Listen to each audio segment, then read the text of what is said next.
Alright, it is August 17, 2020. This one here, I got a call for a customer. She says that the hot water takes forever to get to her kitchen.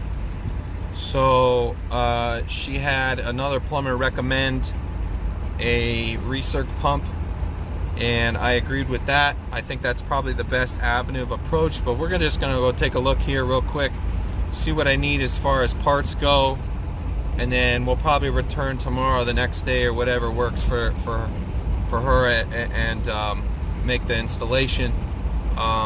Unfortunately, she has to go to work as well, so we got to make this pretty quick. When I'm headed over there now, I'll get you guys some shots. So you can see the heater. So what I'd have to do is I'd have to solder in a pump here. Once we solder in the pump here, that's a good, 6-8 inches. We could definitely do it there. And then what I could do is put a pump here and then put the bypass underneath the kitchen sink. Does that make sense? Because the bypass will allow it to push it back here. No? Okay. I could, but that's a whole lot more difficult. Okay. If I back that out, and then I would have to run a whole new line up to here, and then. Okay.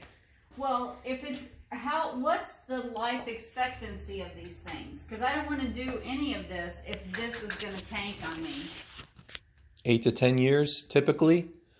It could last longer. Could, be shorter. Okay. I've seen them go after a couple years. Sometimes there's just a funky thing that goes on. And one time I saw a heater that lasted almost 30, 40 years. I mean, it was old as dirt, and we couldn't even tell how old it was. But if I turn it off, so have you ever flushed this? No. Okay. So what happens with these heaters is sometimes if I disconnect it and then I shut it off, and then we do some work and then I restart it back up, sometimes it has a little trouble. Could happen, could not. I mean, it could be just totally fine. Well, I don't know 100%. Okay. But what we could do is just I could put in a recirc pump up there. I'll put it with 2 unions, so you can just pop it right out and replace it if ever need be. The only thing is it does need electrical power, and there should be some for the softener in this area. Down there, and I can't wire it in, unfortunately, but let's put it. I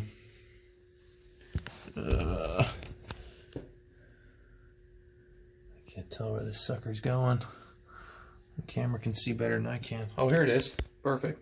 Right there. So that's actually where we would do that. And then what we could do is plug it in there, if the cable's long enough, of course. And then what we would do is we would have a pump here and then the bypass underneath the sink. Now usually, here's the thing, usually what you do is for the bypass you put it underneath the furthest fixture, the lavatory usually. But in this instance, because you're complaining about the kitchen not getting hot quick, we could probably just put it underneath there and it would probably do pretty well for most of the house. Unless there's a fixture that's further than that, that could be not enough. What we discovered is that the tub, meaning it moves more volume, the tub will get scalding, but the sink in the bathroom takes longer. But the kitchen sink seems to, I mean, maybe I don't. Is it the furthest? No. I probably don't worry about getting like super hot water in the bathroom that is the furthest, because I'm just washing my hands at the most. But when I'm trying to do dishes and I'm waiting for hot water at the kitchen, it just seems like it takes forever and ever. Okay. Yeah. But now Jim came over this morning and said, well, he went to the furthest bathroom and ran water until he got hot water, and then he went to the kitchen and tested it, and he goes, well, I got water fairly quickly now because I ran it to the bathroom. So well, that seems kind of a nuisance, right? You don't want to do that every time you need hot water. Yeah. But and I don't know, I'll go ahead and show you the rest of it so you know what you're all working with. But if you could, like dishes, Yeah, I hear you. Can I take a look under here? Sure. So it's definitely weird. I mean, the fact that it's taking so long for, I mean, this thing is only, what, 20 feet away from it? Yeah. Yeah, look at that. Wow, it's all soldered in. So we'd have to put a, oh, there's your connections. Okay, so we'd have to do one there and to over there. Put a recirc line in for the bypass. At least you have some water hammer arresters. That's good. Well, and another thing I'd like to throw at you, if you're going to get in the crawl space for me one day, is that I have a spigot that goes out to the back side of the house, probably right here in the Okay. vicinity here, but it's Okay. turned off, and I don't know why. I mean, it's never been on. Just doesn't work. Yeah. Probably the valve's off, or And I don't know if it's off for a reason, you know? I don't could wanna, leak. Yeah. Yeah. I don't So we could just replace it. Yeah, that's pretty easy. Okay. So what the thing is here, so in your actual underneath the sink, this is the reason why I was looking. Mm-hmm. If we put the bypass here, it seems kind of silly because this isn't the furthest unit. Right. Okay. Usually you'd want to put this in the furthest unit, but what would happen is if I put the bypass here, it will get hottest the fastest because the pump's going to pump. And you can set it for 24 hours a day or 1 hour or 2 or 10 or whatever. And then what it does is it pumps over to here and then it pumps back to the water heater. So you're going to run more. Okay. You're going to have a little more expense, shall I say. A little more on your gas. But you're going to save on your water bill. Because your water is going to pump all the way over, all the way back. Okay? Okay. So you're not going to be, you're going to open it and within 5 to 10 seconds it's going to be hot. Okay. Hot. But Not you like still lukewarm. recommend we go to the furthest. Usually yes, because what happens is when you pump it to the furthest, all the branches off the main will get hotter quicker. Okay. But not necessarily as quick as where the bypass is. Where the bypass is, it's going to be hot almost instantly. Okay. I don't want to say instantly, but it's going to be Yeah, really quick. Right. Okay. So what we're going to have to do is we can just put it here if you want, but it's up to you. I mean, if you want it the hottest, quickest here in the kitchen, we'll do that. If you want it the hottest, quickest for most of the house, we should do the furthest fixture from the heater. Okay. Well, like I said, the tub gets scalding hot right away. So I don't know that it's that important. So if it's going to be like more cost effective to just go here because it's going to be less pipe, right? Well, it's just a bypass. So I have to undo the connections underneath the sink and install a bypass. That's it. Okay. Unless you want me to install a complete circulating line, then that's going to be a lot more costly.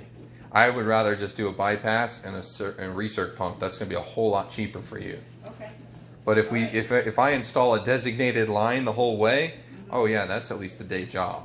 Okay. And I would probably try to call one of my friends and get some help. Okay. Because that would be a long job. I mean, I would have to install the whole line and then bring it back over and into the heater. Okay. And I can do that, but it doesn't make sense. It's much easier to just do a bypass. Okay, let's So- just go with that then. Okay, so you want to install the bypass here? Yeah. Okay, we'll do it under the sink. All right. Okay, so what I'll do is I'll install bypass here, and then on the top of the heater, what I'll have to do is cut the line and install the pump Okay. on there. I'll shut the heater off before I do it, drain the system, solder it up, get it all done, and then we'll get you both installed, Okay. and then we'll test it, do all that stuff, make sure there's no leaks and all that. You're good to go.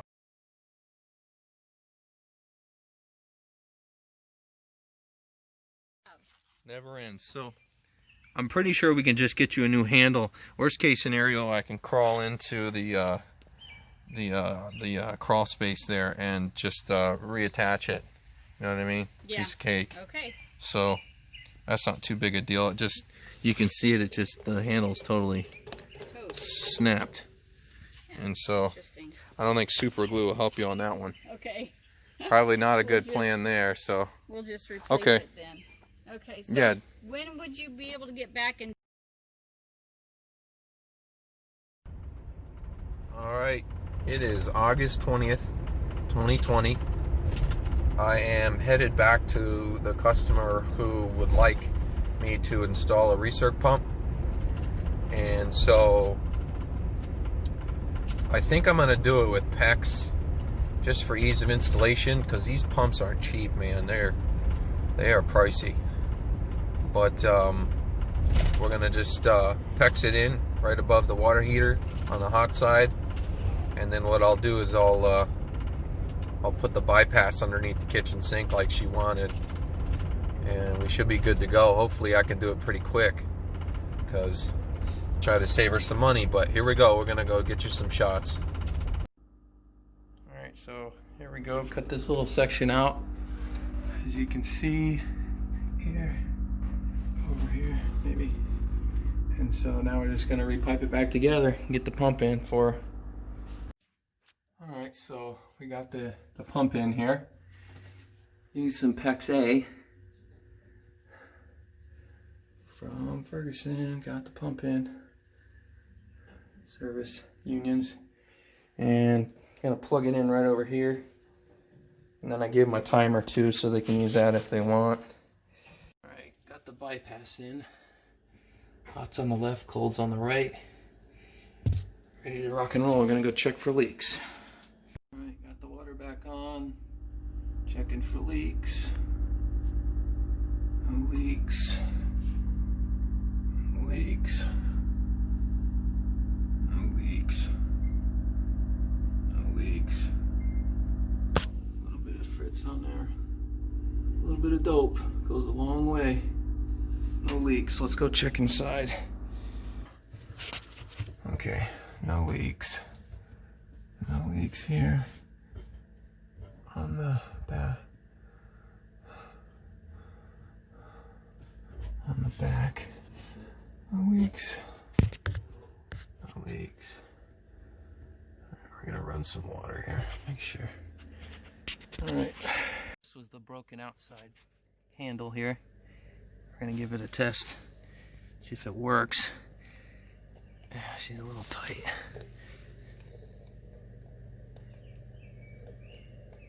Oh, there it goes. Oh, she's a little crusty, but it works. Neato. Alrighty. Alright, so I just left that job. Came out pretty clean. That PEX stuff works pretty well. So I'm starting to change my ways from being old school with copper and soldering and changing to keeping up with the times here. But I did let them know that if the water gets turned off, that the pump needs to be shut off as well, because it will fry itself out if they leave it with no water in the line. So that's no good.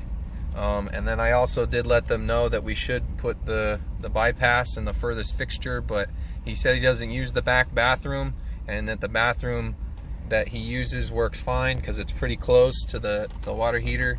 So he said the only issue was the kitchen sink. So we got them all hooked up. Everything was good, no leaks, and they were happy with that. So here we go on to the next one.